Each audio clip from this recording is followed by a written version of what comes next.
Okay. Again, class, good morning. So our topic for today is just a very quick topic.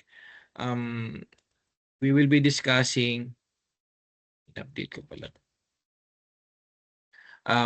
Finishes. So in terms of the finishes, we will cover the paint tsaka yung tile. So basically, these are the most commonly used items whenever we wanted to finish or to make the appearance of the structure appealing.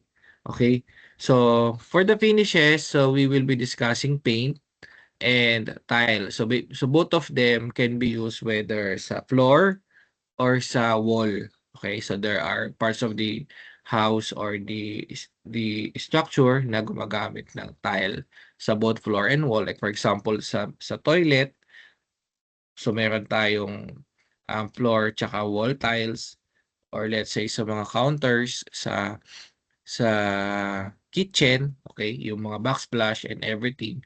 And then in terms of the floor tiles lang naman sa let's say sa bedroom, sa living room, so doon may may floor tiles. Very seldom na may wall tiles kapag um ano to kunwari mga residential houses. Pero if we're not using tiles, so we might use paint on the other hand. So for the other hand naman, yung mga paints naman natin, so we can also use that on all parts of the structure. We can also use that exterior ng structure, or pwede rin mag-tiles kayo sa exterior ng structure. So either way, if you want to have a finish, you can use paint or um, tile. Now, there are other tiles such as mga wallpapers, yung mga deco arts, mga yung mga ikinakabit sa walls, yung parang mga stickers, or there are um parang uso ngayon na material yung like yung mga fluted panels. So basically ano lang siya, para siyang panel na ikinakabit sa wall para yun na yung magiging final appearance ng ating wall. But anyway, of all those, so you can use naman anything, pero for today we will be only discussing yung most commonly used, which is the paint and tiles. So for your plate, bago natin ituro, so when you estimate first yung paint, so you need to identify ano yung brand, then yun nga ika-canvas nyo din, 'di ba? Yung brands, and then what are the colors, and then ano yung lata nung pintura na gagamitin natin. So hindi ko i-discuss masyado ngayon yung details in terms of the like yung mga color combination and swatches and everything. So I will leave it up to you kung ano yung magandang ipag-combine in terms of the paint, kasi I am referring to the primer and coating, which I will be discussing later. So kayo bahala doon, i-check nyo sa color wheel which will complement one over the other. And at the same time, in terms of the painting yung ating structure later doon sa inyong mga plano, since most of you are residential. So I am expecting that you are using different paints for different parts of the house. So hindi naman para lang din identified, or para mas ma-practice nyo yung pag-estimate natin. Like for example, iba yung gagamitin nating paint sa ground floor, tapos iba yung paints na gagamitin natin sa mga rooms. So normally, yung mga kwarto magkakaiba ng pintura depende sa personality ng tao na nag-occupy. Okay, so just assume as simple as that na lang din. Okay, for the paint later, you need to consider, I think na-consider nyo naman na to, similar with the masonry, di ba? You check yung wall natin na pina-plaster. Okay? So, whenever you are painting, wag niyo nang hindi natin kino-consider yung portion ng wall na nakalubog pa sa lupa, yung nakaangat lang sa lupa. So later we will have an example for that. On the other hand, for the tiles naman, so I am expecting for the tiles that you are estimating different sizes of tiles na ikakabit natin on each part of the house. Like for example, kung gusto niyo ng malalaking tiles sa living room, like 60 by 60 cm. On the other hand naman, kung gusto mo naman na parang naka-plank style, yung parang wood plank yung itsura, pero tiles yung gagamitin natin. So pwede nating gamitin, let's say 20 by 120 or 20 by 100 na plank tile. So basically, magkaibang sizes, magkaibang computation for the estimate. So later, we will be discussing all of those. Okay? So I guess we could now proceed with my succeeding slides. Okay, so let me discuss first yung tile adhesive. So dito sa tiles, we need to consider yung tile adhesive, yung kung ano yung ginagamit nating pandikit. As you can see dito sa ating image, yan yung parang tile cement na ginagamit or yung pandikit ng tile doon sa ating surface kung saan siya ikakabit. On the other hand, we have tile grout. So pag sinabi natin tile grout, siya naman yung inilalagay natin on the spaces of each tiles. So yan yung two important na dapat nating i-consider whenever we are applying yung tile. So basically for the tiles naman, ang kailangan nating i-identify is yung size. So for the size, there are it comes from various sizes. So normally, ang mga nakikita natin sa market, naka-square or parang naka-rectangular, yung parang pa-plank. Or there are cases na parang ganito lang siya. Parang half lang, half nung square. So, yung mga squares like this, meron tayong mga 30 inches by 30. Meron tayong 45. I think may 45 eh. May 45. May 60 by 60. So basically symmetrical. Tapos 120 by 120. Okay. On the other hand, yung mga ganito, itong pangatlong, lagyan natin number. So,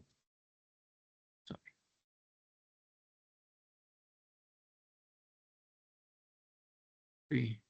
Yung mga ganito naman, itong number 3. So normally, ano to, 30 by 60. Minsan may 30 by 90. Okay. Then, meron din tayong 60 by 120. So basically, ano siya, parang binawasan mo lang tong size dito. So parang almost same siya ng divisible on both sides. On the other hand naman, ito number 2. So meron kayong mga makikita 20 by 100 or minsan 20 by 120. I think meron ako nakita nito mga less than 20. I think mga 17 or 18. 18 by 80. Mga basically ganun. May mga cases kasi na iba-iba na yung sizes niya. So, of all of those, so again, depende yon doon sa gusto nung client or gusto nyo kung kayo yung may-ari ng structure. Okay, so ito naman yung mga sizes. So pagka nag-canvas kayo, ito yung mga titingnan yung prices. Normally, the prices of this one are per box. Pero i-check nyo ilang peraso per box para malaman nyo ilan yung bibilhin nyo. Okay? Pero if the store allows you to purchase per piece, so pwede nyo siyang bilhin per piece. Pero ang alam ko minsan mas mura pa rin kapag nakapag by box. Okay, so ang pinag-usapan natin dito yung either ceramic or porcelain tiles. If you wish to use naman yung vinyl tiles, okay, yung mga vinyl tiles naman, ano naman siya, basically same lang. Open tayo ng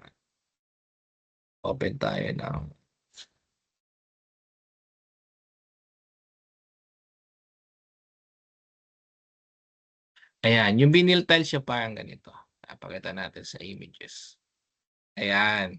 Ito yung mga vinyl tiles. So basically, parang same lang din. Ang difference na mas maliit kasi ang vinyl tile sizes. I think nag-arrange to sa 20 by 20, 30 by 30 pag yung square, tapos planks na. Yan. Normally yan yung mga sizes niya.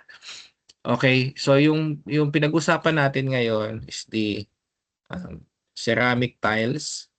Yan yung mga nakikita nyo normally na ikinakabit sa mga houses or porcelain tiles. So basically, ang difference niyan is yung durability and then yung kung gaano sila katagal daw niluto doon sa processing of that tiles. But anyway, I will not be discussing further about the finishes kasi estimate lang na din naman yung i-discuss natin for today. Ayun, so well, I think I am now clear in terms of the um 3 things to consider: adhesive, grout, tsaka yung mismong tile. Okay, with that, okay na yung ano natin, yung i-estimate natin. So, for the adhesive, so basically, para siyang kung natatandaan niyo yung by area method natin sa masonry. So basically, yun yung concept na nag-rotate or nag-apply dito sa mga finishes na i-discuss ko all throughout. So you need to identify ano yung coverage nung ating item na gagamitin at ano yung i-cover. So basically, um, so basically, the formula for all of this will be the total area. Okay? Total area meaning yung surface kung saan natin siya ilalagay. For example, tile. Ano yung area ng sahig? The total area over the tile area. Okay? That is for the number of tiles. If you're going to consider yung grout or yung ating um, adhesive, so the total area, basically ito yung ang parang general formula na the over coverage. Coverage meaning ano yung kayang i-cover nung product. Coverage. Okay. So yung ano naman, yung tile area kanina dito sa itaas, ito, ito, yan. Basically coverage din yan. So basically yan yung i-consider natin all throughout the estimate. Okay, so check natin to. So we need to identify the properties or the coverage yung specs no ating material. So sa example natin dito, we have a adhesive na heavy duty na ABC yung brand. So with this one, so sabi dito, the coverage ng isang bag is kapag ang tiles mo ay maliit, yung 30 by 30 or smaller, so ang thickness ng adhesive natin is 3 mm. Ito yung mga suggestion lang din naman nila. Again, nasa sa inyo yung kung paano nyo siya i-apply. Ang coverage niya is 5 square meter. So basically, yung sa 25 kg, 5 square meter ang kaya niya i-cover. On the other hand, for bigger tiles, sa 30, yung 60 by 60 or mas maliit ng konti. So mas makapal na yung adhesive thickness natin. So ang kaya niya i-cover is 2.6. On the other hand, kapag larger na yung, let's say, mga 60 by 120, and so on, so ang thickness na ng adhesive natin is 10 mm, then ang area coverage is 1.6. As noted dito, coverage is dependent on the substrate condition, meaning yung paglalagyan, tile size, smoothness, and back of the tile and application thickness. The bigger the tile, the smaller the coverage area. So yan, actually sa kanila galing yung wording na yan. So as you can see, as long as na maliit, so medyo manipis yung thickness, medyo lumalaki yung coverage. Okay, so hindi mo na masyado na ikakalat kasi nako-concentrate yung mixture of the adhesive dun sa portion nung smoke tile natin, kung mas malaki siya or mas maliit. Okay? Ayun. Ito is for the heavy duty. So check naman natin tong isa, yung original or yung yung parang standard duty. Hindi siya light duty more on original siya or light duty. Ito kasi is ano, upon checking ko nung ginagawa ko 'tong lecture na 'to is, this is for ano 'to, meron siyang provision sa bigger tiles. Ang ano kasi nun, the more na lumalaki yung tiles, mas prone siyang mabali. Kahit nakalagay lang siya sa sahig, mas prone siyang mabali kasi tinatapakan yan. On the other hand naman, eto, so kung hanggang 60x60 lang naman yung gagamitin yung tile, kahit hindi na kayo gumamit ng heavy duty, kasi in terms of the costing, mas mahal yun of course. So with this, almost the same in terms of the thickness, check natin 'to, tsaka yung area coverage. Almost the same lang din naman yan. Kaya lang yung recommendation kung pwede siyang gamitin sa greater than 60 is hindi. Dahil if mas malaki sa 60x60 yung tile, so mas suggested gumamit na ng heavy duty na tile grout. Pero at the end of the day, if you're going to, let's say, um let's say 3 mm lang for 60 mm, for 60x60 cm. So wala namang problem doon. Again, nasa ano na yon, nasa nag-a-apply na yon ng grout. Pero please make sure that whenever you do your plate, or whenever you do this actually, i-consider nyo ano ba yung thickness na kino-consider nyo sa plate or sa actual, para yun yung gagamitin yung multiplier. Huwag nyo kakalimutan class sa isasubmit yung plate, ilalagay nyo kung ano yung thickness ng adhesive at yung coverage niya. Okay? For this one, since this is a product itself, so i-check nyo sa mag-canvas kayo kung ano yung coverage ng product na makikita nyo. Again, kailangan nyo kasi ng costing comparison. Okay? Then on the other hand naman, I think eto pinakita ko naman sa inyo, this is for the vinyl. Sa vinyl adhesive naman, eto kung vinyl yung gagamitin nyo, so same dun sa pinakita natin kanina. By the way, class, if you're going to consider vinyl tiles like this, okay, so hindi nyo kailangan gumamit ng adhesive na tile adhesive tsaka yung tile grout, kasi that is for the porcelain or ceramic. Yung vinyl adhesive para dito. Okay? So I hope clear yun na. If you're going to use vinyl, kailangan yung vinyl adhesive. If you're going to use ceramic or porcelain tiles, you need to use tile adhesive or tile grout. Okay? Clear tayo doon na. Merong mga vinyl pala class na may sticker katulad nito. Nauuso to. Nung araw wala to eh. Ngayon nauuso. Kaya lang, mas maganda kung may sticker, gamitan nyo pa din ng tile adhesive, kasi dahil minsan yung iba DIY sa application, so pwedeng mag-angatan to. Or minsan kapag uneven or hindi clean yung surface na pinagkabitan. So, kailangan mas maganda kung meron ka pa ding vinyl adhesive na gagamitin. And take note class, for the application of whether vinyl tiles or ceramic or whether porcelain tiles, ang importante dyan is kailangan malinis ang surface. Okay? Kasi pag hindi, pwedeng humalo yung mga dust or yung mga kalat doon sa ilalim ng tile or doon sa mismong adhesive na gagamitin natin, whether tile adhesive or vinyl adhesive. So we don't want that to compromise yung bond ng tile natin doon sa pagkakabitan nating surface. Okay? So balikan natin yung ating, ayan. So for the vinyl adhesive, so basically, ito naman, coverage lang ang kailangan dito. Kahit anong sizes ng vinyl will do, kasi yung thickness kasi ng vinyl is same lang din naman. Tsaka hindi siya katulad nung tile, pwede siyang mabali. Ito hindi ito nababali kahit anong tapak mo, dahil medyo rubber yung ano niya, um, yung material diyan. Okay? So with this one, for the vinyl adhesive, for a 1/4 kilogram na product, which is this one, ang coverage niya is 20 to 24 square meter, depende sa sa pagkaka-apply. Pero normally, if I'm doing the estimate, instead of using the 24, I will use 20 kasi mas conservative yan. Then, aside from vinyl adhesive, yung iba ang ginagamit, contact bond or multipurpose adhesive, or in short, rugby. Pwedeng rugby yung gamitin. Okay, I try to check yung coverage ng rugby sa vinyl. Wala kasi ako makita na ano niya, na equivalent coverage niya. So hindi ko siya mai-discuss ng clearly. Pero meron namang mga vinyl adhesive talaga.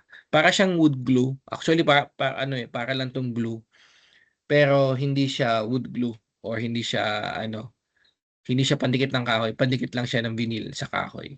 Okay. I think if you're familiar with the brand ng wood glue, since na-mention ko, yung Stickwell, yung kulay dilaw.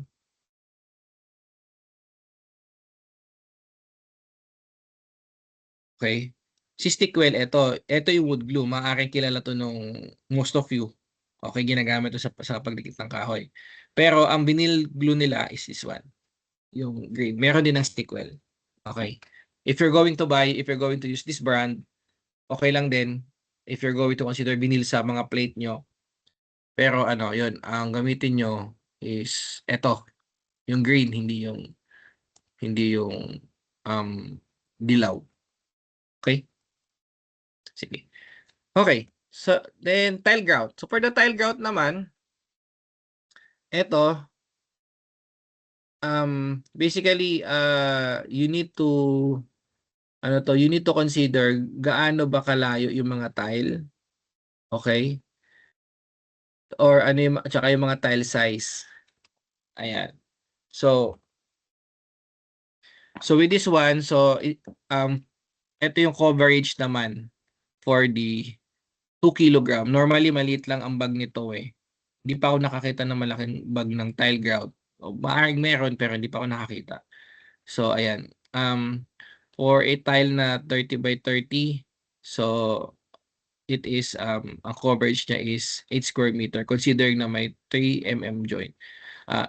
Joint width. Now, class, kung tatanungin niyo ako sa ano yung pwede sa 60 by 60, i-check nyo doon sa material, sa product. Okay, kasi itong pinapakita ko sa inyo are actually based on the the actual the actual specs lang nung material. Okay. Well, if walang information, like for example, if you're going to use sa 60 by 60, you can consider pa rin naman tong 8 square meter na may 3 mm joint. However, dahil mas madaming dugtungan yung 30 by 30, so sakto lang talaga to para sa 8 square meter. Pero kapag ka 60 by 60 yung tile, sobra to. Definitely sobra to. Tong um, um, what I mean is medyo maliit itong coverage na to kasi the more na malaki yung tile, the more na mas konti yung dugtungan ng um, tiles natin. So, what I'm trying to say is, mas konti mas konti yung kailangan mo. Considering yung laki ng tile compared doon sa pag mas maliit yung tile. Mas konti yung kailangan mong tile grout. Okay.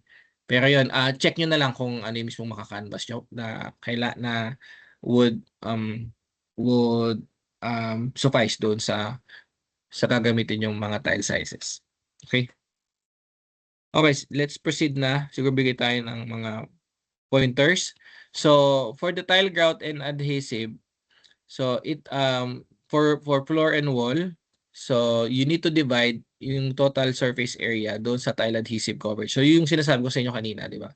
The total area is divided by the coverage or yung coverage ng tile adhesive. So ganun din siya sa tile grout. Sa tile grout, yung total area i-divide nyo sa tile grout coverage. So basically, total area over coverage lang siya. So for the floor, so yung sa before installation ng tile, so you need to prepare a dry pack. So it is a mortar, let's say 1:3 ratio, na ang thickness range niya is from 3/4 inch to 3 inch, depende. Pero ang recommended thickness is 2 inch. So maglalagay ka pa ng mortar doon bago yung tile adhesive. itself. Okay? Ayan. So let's have an example. So for our example, so sabi dito, calculate yung tile adhesive tsaka tile grout needed using 60 by 60 tiles. So sabi dito, let's use Skybird tile adhesive. So ito, iba yung ginamit ko. 5 square meter per bag yung kaya niyang i-cover. And then ABC original tile grout ito. So ang ginamit ko na lang yung 8 square meter. Then for dry pack, so we use 1:3, 1 inch thickness. So let's estimate ano yung mga kailangan natin. So I think may kasamang dry pack. Ayan. So first thing is kunin natin yung area. Ang nilalagay ng tile yung sahig class ah. So ito yung plano natin. Ito yung ginamit na natin itong same plan na to sa masonry, di ba? So 20 by 12. So area natin is 240. So area over coverage for the tile adhesive, ang coverage is 5. Every 5 is may 5 bags tayo. Yan yung coverage natin. Isang bag yan ah. So that's 240 over 5. So the answer is 48. So ang sagot dyan is 48 bags. So 48 bags of tile adhesive na Skybird yung kailangan mong bilhin. Then for the dry pack, so yung area natin, so we multiply that sa thickness para makuha yung volume ng mortar. Since 1 inch, that is 0.025 yung ating conversion. So the answer is 6 cubic meters. So you multiply that sa 1:3 ratio. Ayan. So that's times 12 and times 1. So just go back dun sa ating lecture ng masonry for the ratio of 1:3 mortar. Then, so for the cement, that is 72 bags. Then for the sand, that is 6 cubic meters.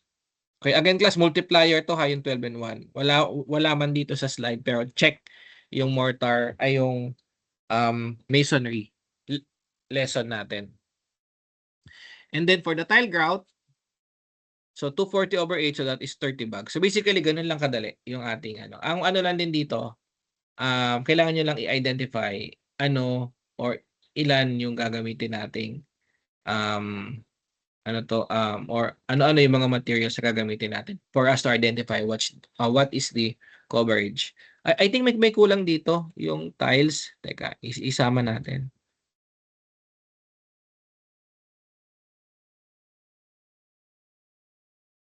Yan. So, tingin ko isama natin dito yung tiles na 60 by 60. Okay, yung mismong tiles. So, kung meron tayong 240, so you need to divide that sa coverage naman ng tile. Okay? So, dahil yun yung kayang i-cover ng tile. So, 0.6 times 0.6. So, that's 0.36, di ba? So, that's 240. 0.6 times 0.6. 0.36. 240 divided by 0.36. So, you have 666.67. 666.67 or 667 pieces. Ayan. Now, if you're going to consider na nakabox yung ating tile. So, check nyo lang ilang piraso sa isang box. So, normally, ang ano niyan is ang pieces sa isang box is 4 pieces. So, kung 4 pieces yun, so 667 divided by 4. So, bibili ka ng 167. Pero dun sa huling box, sobra yung isa. Or kung gusto nyo, magpa-wastage kayo ng 3%. So, yan. So, bibili ka ng at least 172 boxes ng tiles. Okay, kung yan yung presyuhan nung ating nung ating tile na makikita kung per box siya. Okay. Iba-iba kasi siya eh. Pwedeng per box or per tile ang presyuhan. Okay? Any question? Class, may tanong? Wala? O sige, I think straightforward naman, hindi naman siya ano. So let's go with the paint na. Okay?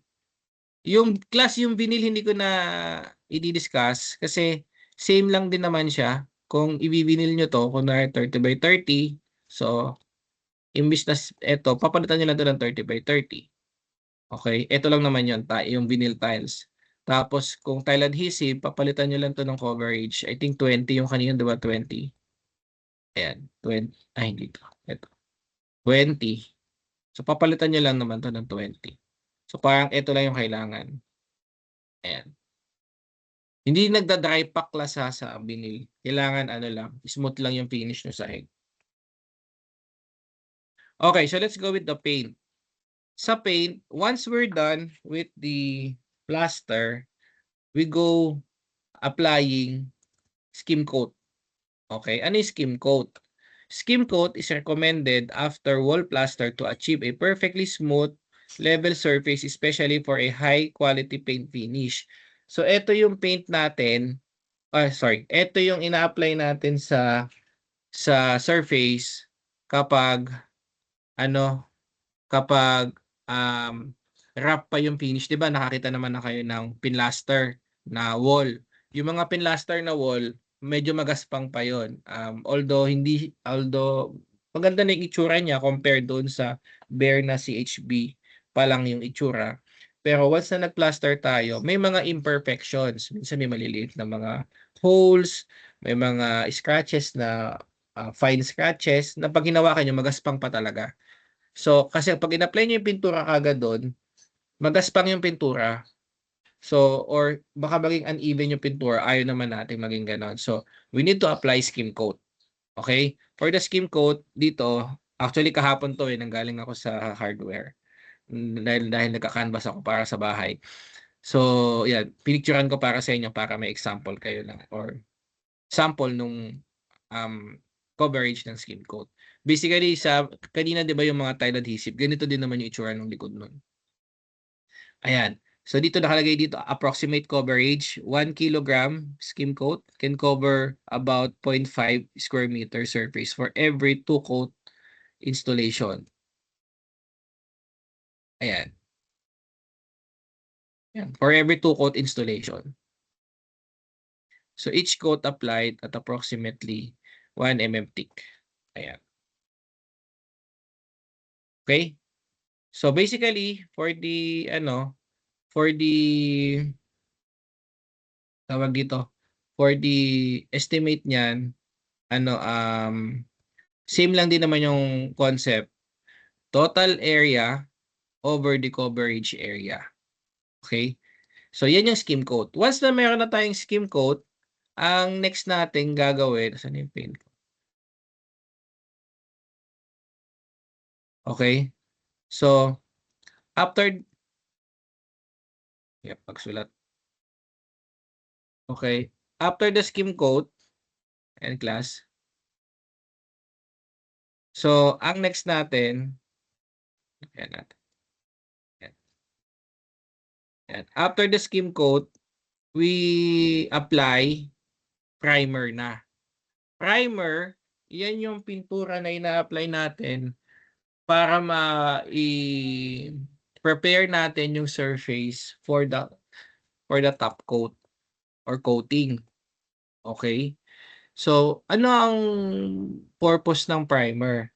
Ang purpose ng primer is yung pinturang i-apply natin sa top coat para lumabas yung natural niyang kulay or parang maganda yung kalabasan. Since 'di ba pagka meron tayong mga kulay na pag in-apply natin sa ganitong surface or pagka ganito yung initial color ng surface, hindi siya nagiging outstanding. Hindi lumalabas yung kulay niya talaga. So that's the reason why we need to apply primer.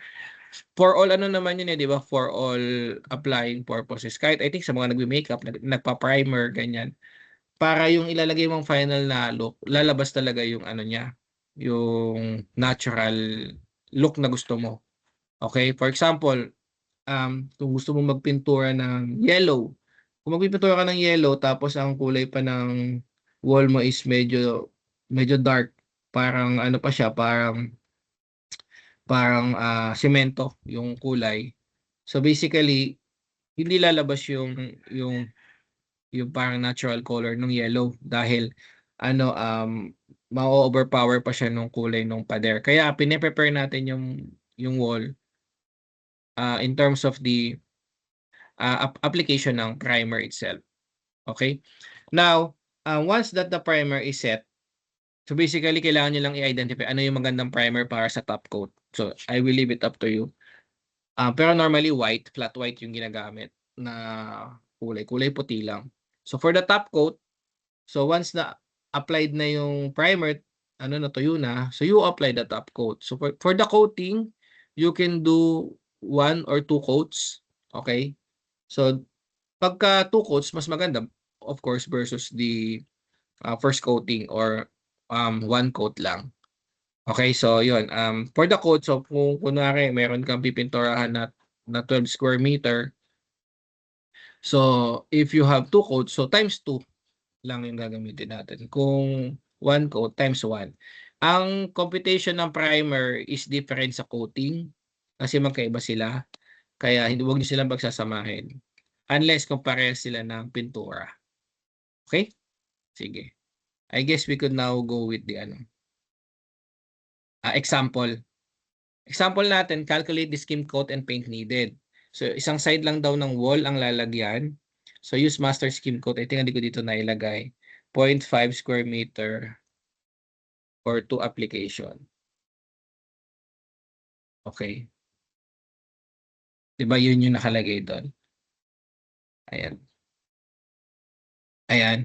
For every 2 coat application or installation. Okay.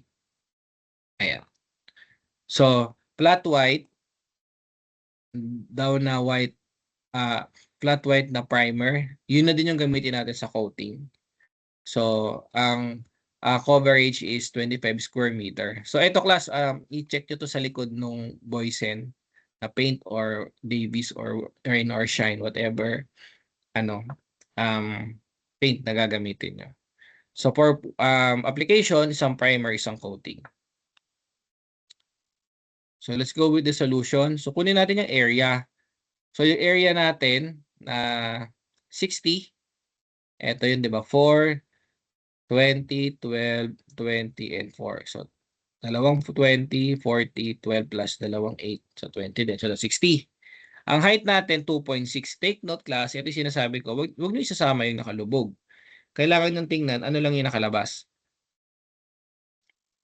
Then, so, assuming na ang nakalubog natin is 2 layer of CHB. If you could remember, di ba, ang sabi ko, normally dalawang layer ng CHB yung nakalubog.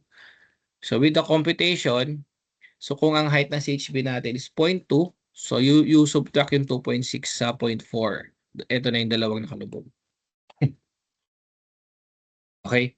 Then, so 60 times 2.6 minus 0.4, so that is 132. So for the skim coat, so you divide that dun sa coverage na 132 over 0.5. Yung 0.5 class, 2 installations yan. Okay, so you don't need to multiply that by 2 or yung denominator. Kasi dalawang beses ka mag-skim coat. Para sa 1 kilo, dalawang beses mong pwedeng ma-apply yung 1 kilo na yan. So, i-ano lang natin, directly divide sa 0.5. So, the answer is 264. Ang kilogram na skim coat ay 20 lang pala to. Kala ko 25. 20. Update natin. Ayan. So gawin natin itong 20. So may iba yung sagot. 264 divided by 20. So 13.2. 13.2 or 14 bags. Ayan. Ganun lang siya kasi. Again class, titingnan nyo lang kung ilan to. Kala ko 25. Then, sa primer, may area na tayo. Ang coverage, sabi dito, is 25 square meter. Normally, by range to 25 to 30 or 35, depende sa nag-a-apply. Pero ang gamitin nyo lagi yung pinakamababa to make it conservative. So that is 132 over 25, which is 5.28 times or 6 cans.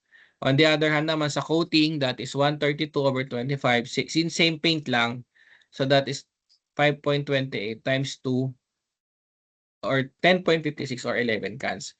So baka may magtaka, "Sir, sabi mo kanina kung same can pwede mong pagsamahin." Yes, actually pwede siya pagsamahin. Kung same paint lang yung gagamitin mo sa primer and coating.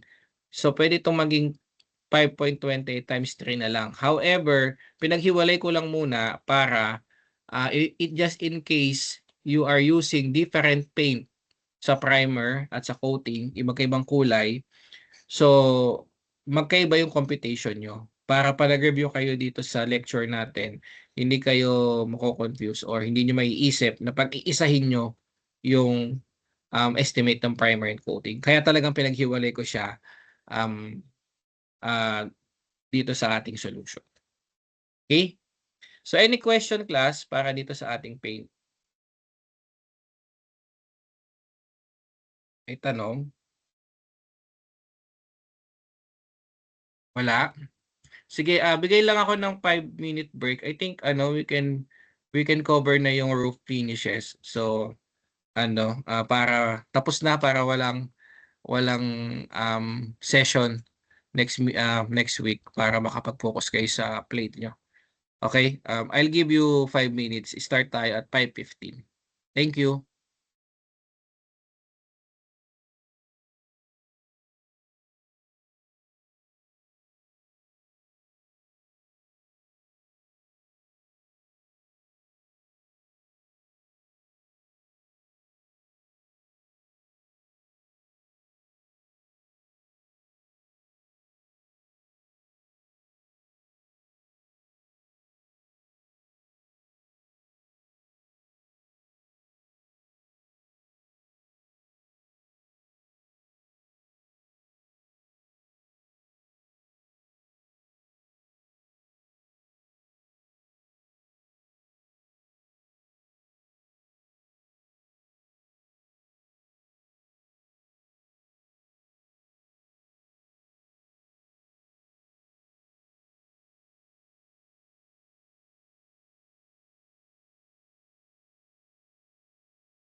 I guess we could now start again. Sige, let's continue. So for the roof finishes, so just to be clear, there are many finishes that can be used doon sa ating roof. But basically, the concept will be the same as you use different material. But what I will be discussing for you today is the finishes using yung corrugated GI, which is the most commonly used roof finish dito sa atin sa Philippines.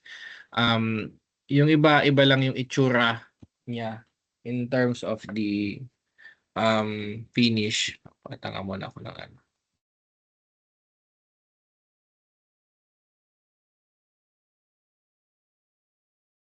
Yeah, pakita tayo ng mga finishes. So, you can use tile, shale, slate shingles. Okay, pero ito yung gusto kong sabihin. That there are cases na corrugated, yung bubong, or minsan ganito. Pero basically, same material yung ginamit. Ano to? GI or galvanized iron. Or yung iba, combination of aluminum and GI, or yung ang tawag ata nila is galvalume. Anyway, so, but then again, we will only be discussing the estimating part of the finishes. So whatever material na makita nyo sa ano sa actual, okay. So you need to check lang din ano yung coverage niya.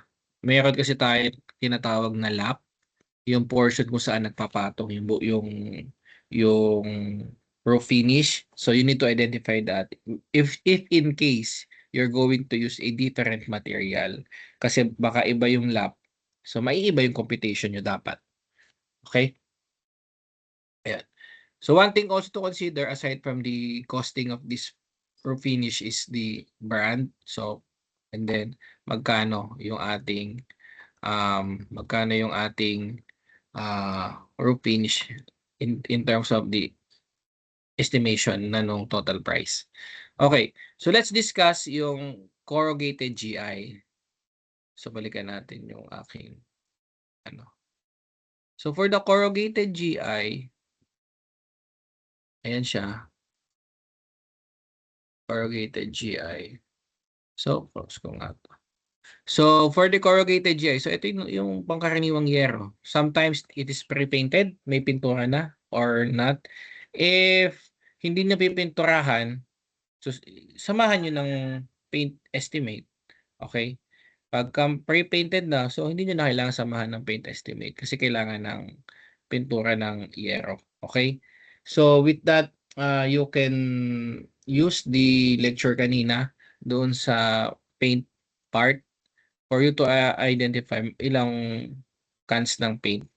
I think hindi ko pala nabanggit kanina, merong mas malaking paint. Yung di ba 4 liters, meron tayong 16. So check nyo lang yung coverage sa 16. Iba yung coverage ng 16 sa 4 liters. Meron ding 1 liter. So palit siya ng palit. So madami namang sizes yung paint. Pero yung example lang natin kanina is 25. Anyway, going back with this, so ito yung ating commonly na ginagamit, which is yung yero or the corrugated GI. So for the standard size, ito yung standard size. That is 0.81 or 32 inches, that is in width. Then in length, so it varies from 6 to 12 feet. Or ito yung conversion niya sa meters. Ang effective width is this one. Okay, so meaning, pag pinagpatong mo, ang effective width niya is 0.71 na lang, hindi na 0.81. So, paano ba concept niyan? So, sa yero,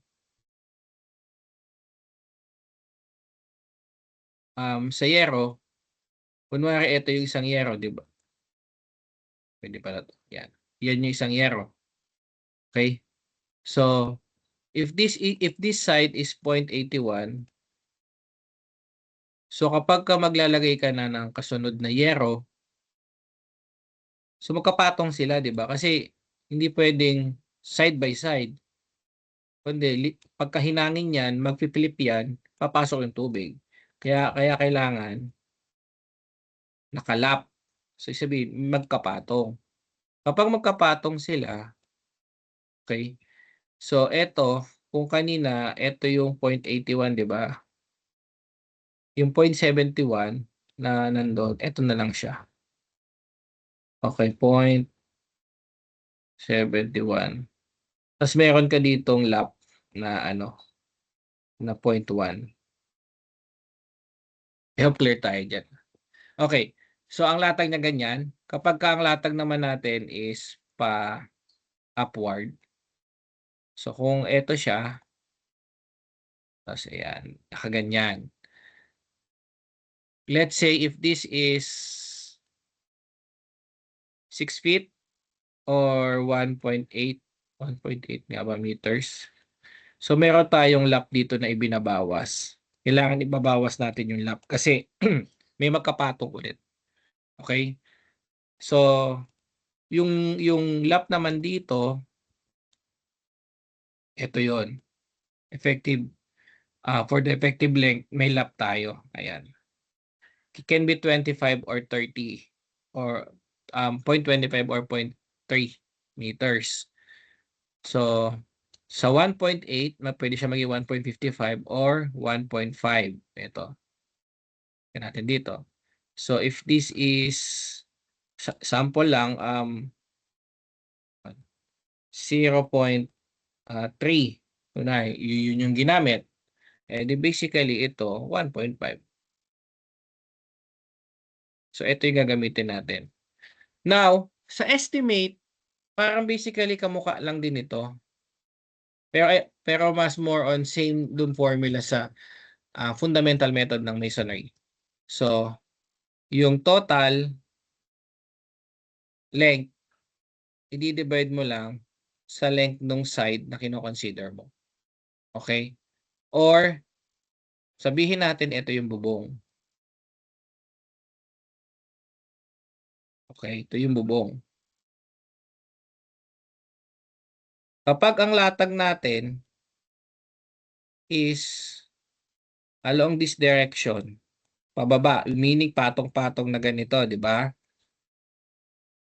Kailangan mo munang kunin yung ano, parang hypotenuse niya. Ito. Kasi normally ang identified natin diyan etong ano 'to, yung pitch or yung sabihin natin yung rise ng bubong or the pitch. Tapos yung rod kung gaano kahaba. 'Di ba normally naka-extend 'yan, may naka-overhang. So, kunin niyo lang 'to, sabihin natin yung parang hypotenuse niya. Okay, 'yan yung magiging length natin dito, okey? So sabihin natin siguro for simplicity, we denote this as width. Mamaya natin explain kung bakit. Ito yung width, 'tong side na 'to. Tapos yung length naman, yung side dito, yun yung big L, okay? So para makuha natin yung year of nakalatag along this direction, along the arrow, so that is yung width or yung hypotenuse nga na 'to, i-di-divide niyo yan sa effective length ng yero. Effective length ito, yung 1.5 or 1.55 depende sa lap. Okay, kasi yun yung ilalatag mo along this direction. On the other hand, sabihin natin this is along, um, ano 'to, along that W, yung pieces. On the other hand naman, kung yung pieces naman sa kabila, that's the L, yung length nung entire na nung bubong, mahaba. You divide that sa 0.71, eto. Okay? Kasi ang latag natin on this direction, yung kulay blue, that is 0.71. I hope na ano siya, clear siya class, So with this, so you divide lang siya sa effective length tsaka sa effective width. Effective width naman 'to. Eto kasi yung effective width, eh. Lagay natin dito. Effective width, eto naman effective, nasulat ko, length. Okay? I hope clear tayo dyan sa dalawang yan. Okay? Yan.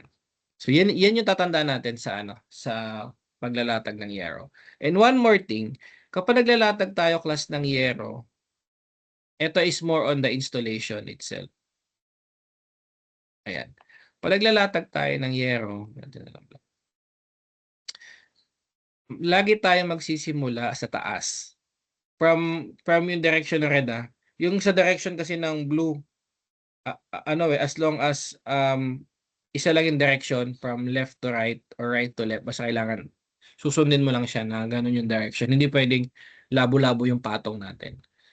So dito naman sa from the highest point of the nung bubong pababa. So ang pagkakalatag natin diyan is magsisimula ka sa baba. Ganyan. And then patong mo yung kasunod dito. Patong mo yung kasunod. Patong mo yung kasunod. Ganyan. Ang concept dyan is para pag umulan, tuloy-tuloy yung tubig pababa. Kasi kapag that is on the other way around, nauna yung taas, pababa, papasok yung tubig doon sa dugtungan kung pag ganyan yung pagkakakabit. Okay? Pag ganyan, pag umulan, papasok yung tubig. Kaya kailangan ganito. So this is a big no. Mali yan. Okay? Ayan. So, yun. So, let's go back with the slide. Ayan. So, aside from that, isa sa kino-consider din natin para sa pricing na to, ano bang thickness? Kasi magkakaibang thickness, magkakaibang presyo. The more na kumakapal, the more na nagmamahal. So, yung gauge natin, as you can see, as the value of the gauge decreases, the thickness of the roofing GI increases. Okay. Ngayon, mahirap na humanap ng yero na talagang makapal all throughout. Ang ginagawa na nung iba, dahil naglalap tayo, di ba? Yung portion ng lap, medyo manipis compared sa other portion ng yero. I think ang reason nila kasi doon is that pag naglap ka, kakapal din naman. So siguro para maka-minus ng konting material sa product, well, okay din kasi ano naman siya, tawag dito, as long as na yung the entirety of the roof finish is okay. So wala namang issue with that kasi pag nagpatong ka, kumakapal din naman yung portion na yun or pag naglap ka na. Okay? So for the estimate, ito I think na-cover ko na to. Yung length natin, baliktarin natin to. For the effective width, i-divide mo yun sa effective length, then yung length. So siguro palitan natin to, roof length. Roof length over roof width. Yan. So, and then once you have the number of pieces on both directions, i-multiply nyo lang. Tapos kung symmetrical sa kabila, times 2. And this formula will only apply on symmetrical locations or para nakapa-square or rectangular location. Pagka naka-4 agwas kayo, eto kailangan nyo ng siyang diskartehan pa ni estimate. Walang direct formula dito kapag ang bubong nyo ay nakaganito. Kasi ginugupit na yung yero. Okay? Ang ma-advise ko, i-AutoCAD nyo or i-drawing nyo kung ano yung magiging pieces. Kasi for example, yung isang yero, pag kinat mo dito sa portion na to, so basically, pag kinat mo siya dito, may matitira. Di ba? Kunwari, etong side yung ginamit mo. So, meron pa dito. Baka pwede mo siyang magamit sa kabila or on the other locations. So, kaya maganda dyan, i-CAD nyo, bilangin nyo ilan yung magagamit. Okay? So, yun. That is for the roofing sheets. For the, ano naman, for the formula naman ng GI, plain GI, kung meron kayong mga lalagay ng plain GI such as fascia, flashing, ridge, hip, or valley. So, ano-ano ba itong mga to? Pakita natin.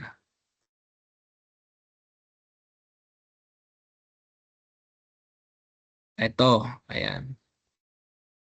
So, paglalagay tayo ng flashing para protektado yung portion ng ano natin. Protektado yung portion ng dulo ng bubong. Ito, ayan. Okay. Di ba yung pinakadulo meron din siya? Ayan. So, yan.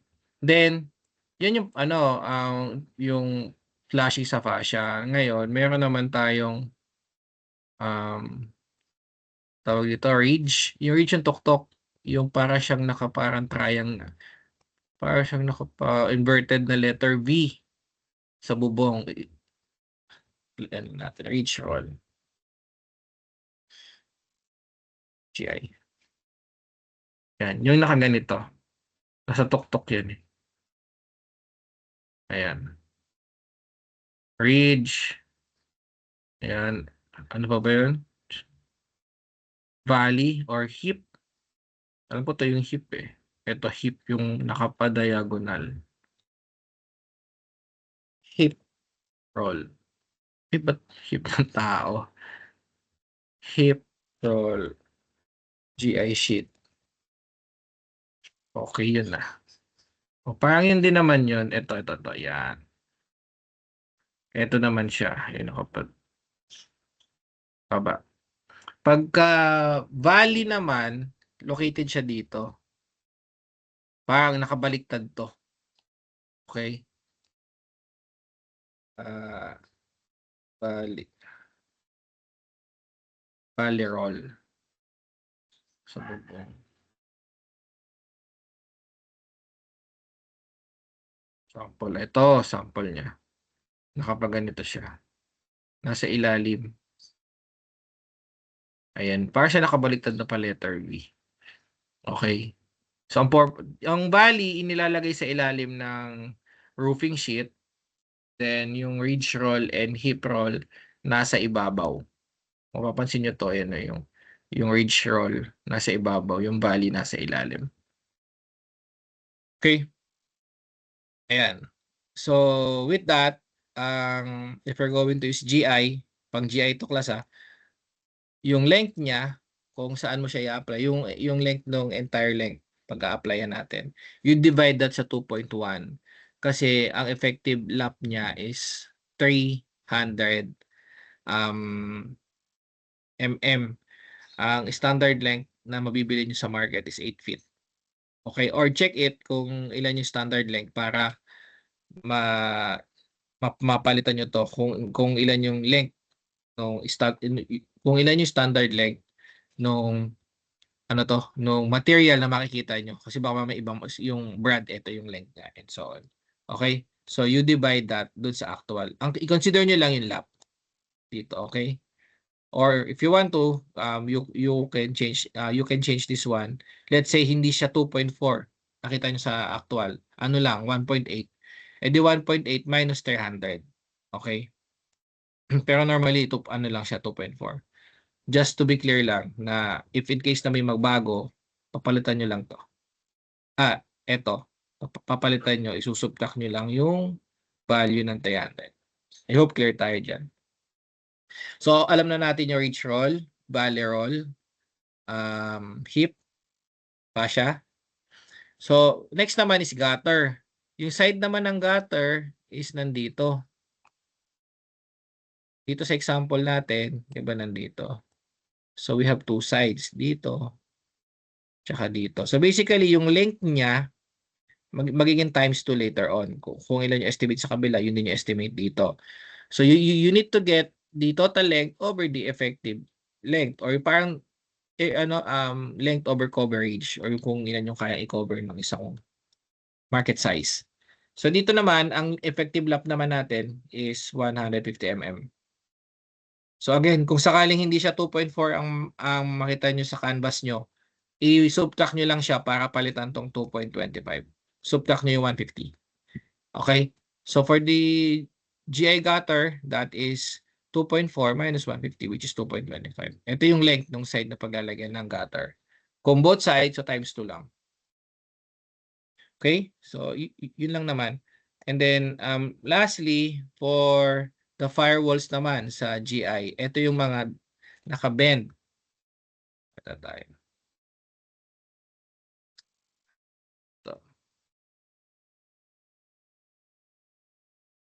Ito. Mga ganito. Or ano siya, naka-anchor siya. Parang hindi yan. Firewall. Hanap tayo. Ito. Firewall to. Ayan. So yung flashing naman natin kapag firewall. So parang plain. Yung iba, ano lang to, yung parang roll na pino-fold.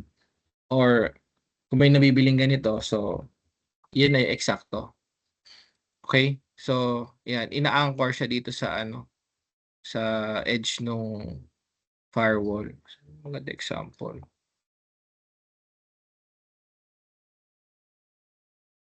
Naghanap ako sa maganda example na may firewall.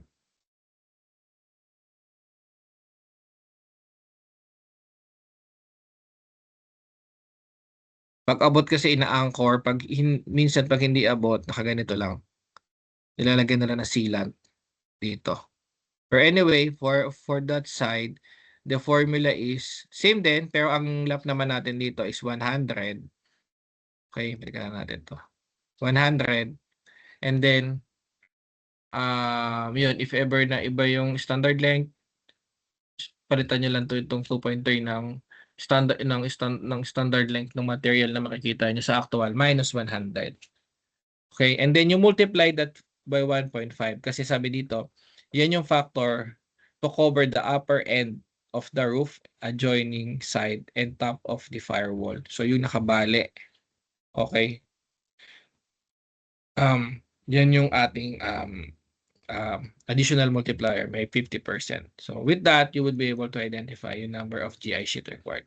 If in case na sobrang layo or sobrang taas ng firewall from the roof finish natin, okay, so kailangan nyo na lang i-modify yung ating multiplier kasi pwede siya mag-iba kung sobrang taas na ng mga firewall. I think mayroong mga cases na ganun. Like for example, kung ito yung bahay, normally kasi ano lang, mga hanggang dito lang yan eh. Okay. Yung ating bubong, nakaganyan. Pero if you encountered ng mga firewall na ganito, tapos pero baka walang gumawa kasi sayang sa hollow blocks eh, or sa buhos kung buhos yan. Yung andito, yung ating bubong. So you need to modify lang yung multiplier na 1.5 kasi sobrang haba na nung sabihin natin, gawin natin Bluetooth.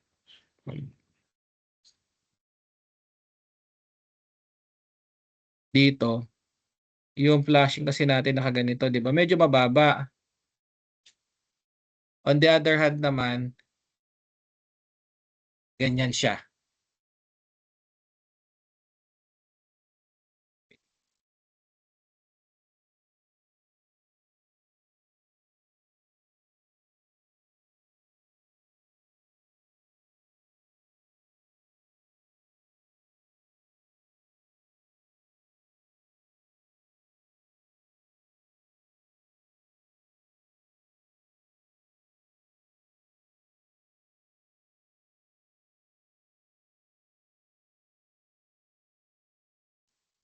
Sorry, class.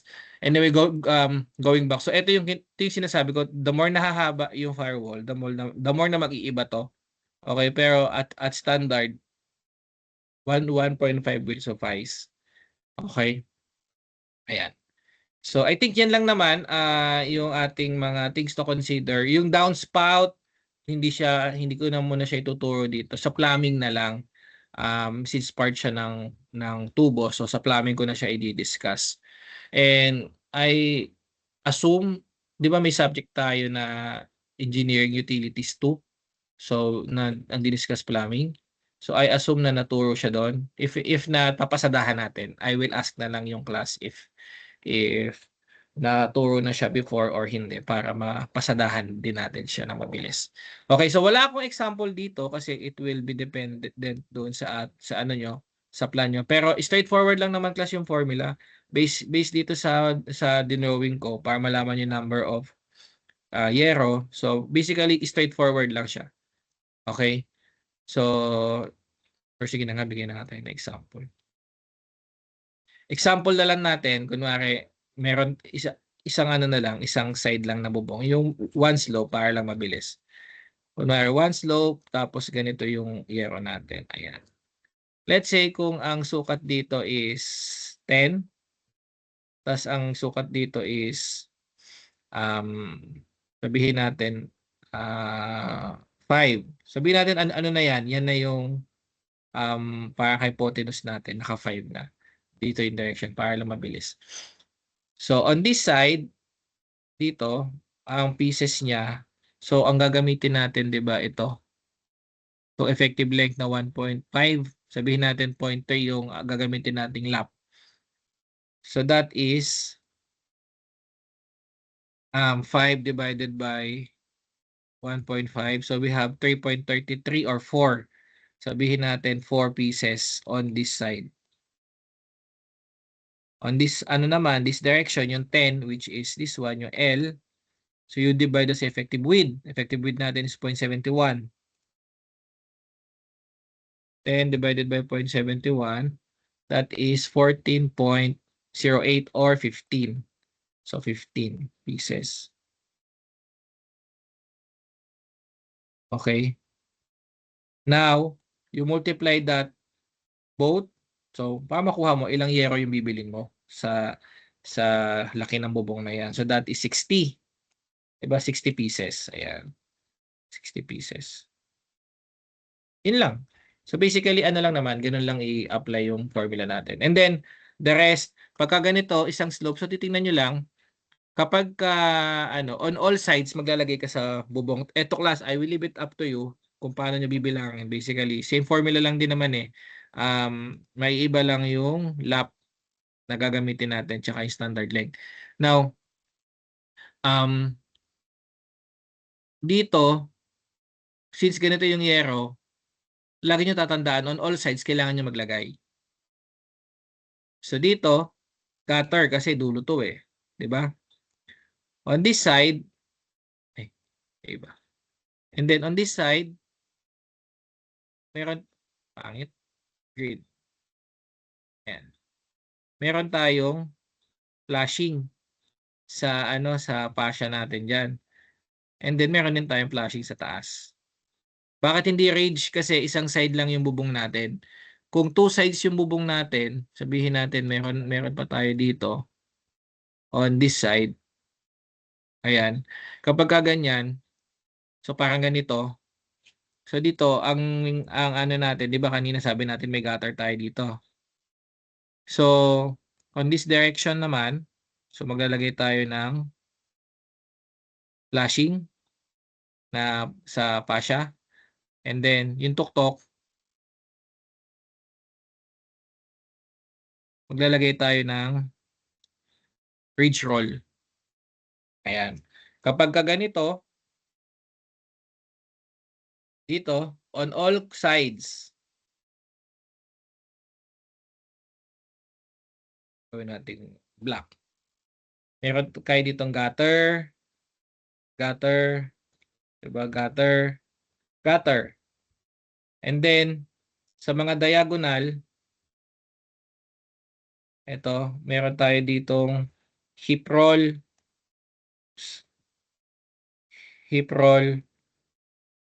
another hip roll, and then another hip roll. And then lastly, dito, ridge roll. Okay? So, ganyan. Basta kailangan meron yan. Hindi pwedeng dulo lang siya ng yero. Masisira yung yero. Okay? Tsaka masisira yung pinoprotektahan ng yero. Okay? I hope clear tayo dun, class, ha? So, any questions? May question? Wala? O, sige. If you don't have any more question, class, let me just stop the recording. Sige, if you don't have any more question and then later